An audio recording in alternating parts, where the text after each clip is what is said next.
नमस्कार दोस्तों, स्वागत है आपका हमारे इस YouTube चैनल पर। गौतम बुद्ध की प्रेरणात्मक कहानी मेहनत करना सीखें। एक बार इस कहानी को अंत तक पूरा जरूर सुनें। यकीन है कि आप बदल जाओगे। बहुत समय पहले की बात है। मगध राज्य में एक छोटा सा गांव था, जहां एक युवा लड़का रहता था। नाम था आरव। आरव में बुद्धि थी, ताकत थी, लेकिन वह मेहनत से डरता था। वह हमेशा सोचता था कि अगर भाग्य में होगा तो मिलेगा ही। मेहनत क्यों करूं? उसके पिता एक किसान थे। वे सुबह 4 बजे उठकर खेत में काम करते, दिन भर पसीना बहाते, लेकिन आरव को ये सब व्यर्थ लगता।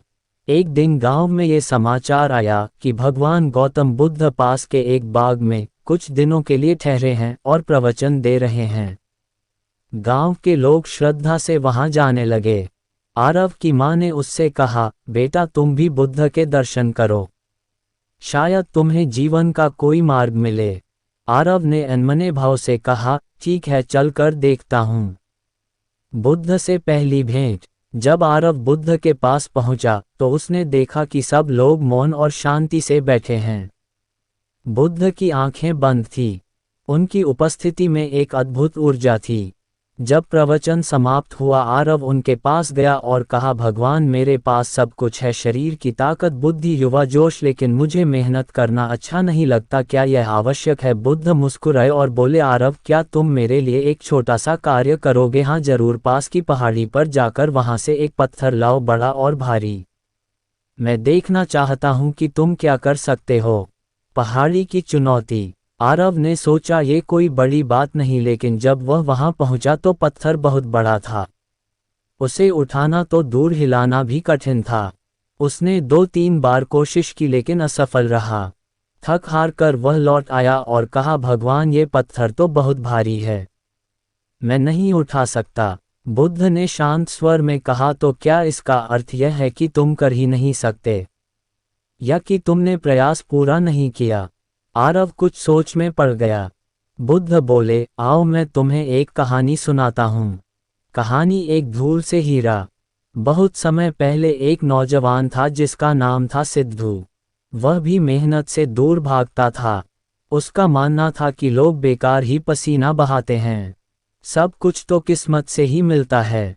एक दिन उसके गांव में एक साधु आए। उन्होंने सबको बताया कि इस गांव की सीमा के बाहर एक गुफा में बेशकीमती हीरा दबा है, लेकिन उसे पाने के लिए दिन रात खुदाई करनी होगी। सभी गांव वाले उस साधु की बात को मजाक मानकर हंस दिए, लेकिन सिद्धू को एक उम्मीद दिखी। उसने तय किया कि वह उस गुफा को खोदेगा।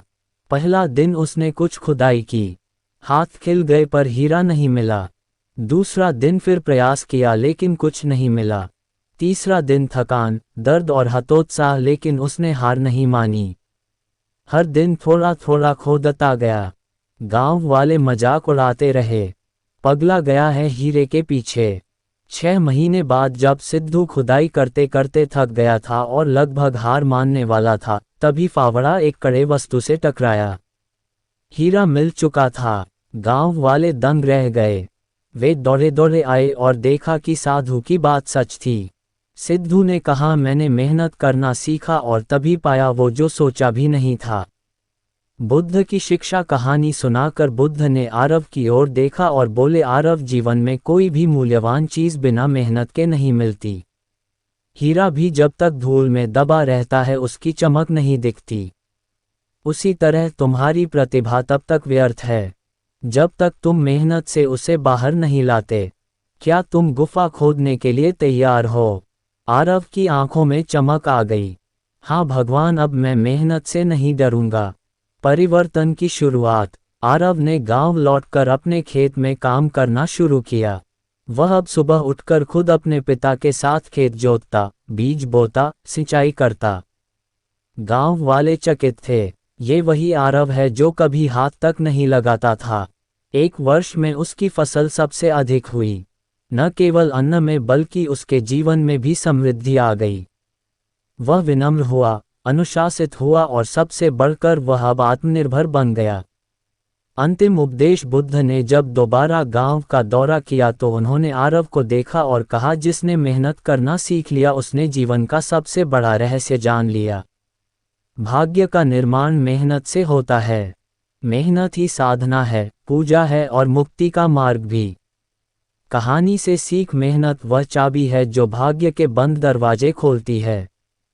बिना प्रयास के ना ज्ञान मिलता है ना सफलता। अगर तुम सच में कुछ पाना चाहते हो तो हर दिन मेहनत करो, चाहे थकान हो, मजाक हो या निराशा। गौतम बुद्ध के अनुसार परिश्रम ही आत्मोन्नति का सबसे बड़ा माध्यम है। तो दोस्तों, वीडियो अच्छी लगी हो तो वीडियो को लाइक और चैनल पर नए हो तो चैनल को सब्सक्राइब जरूर करें। धन्यवाद।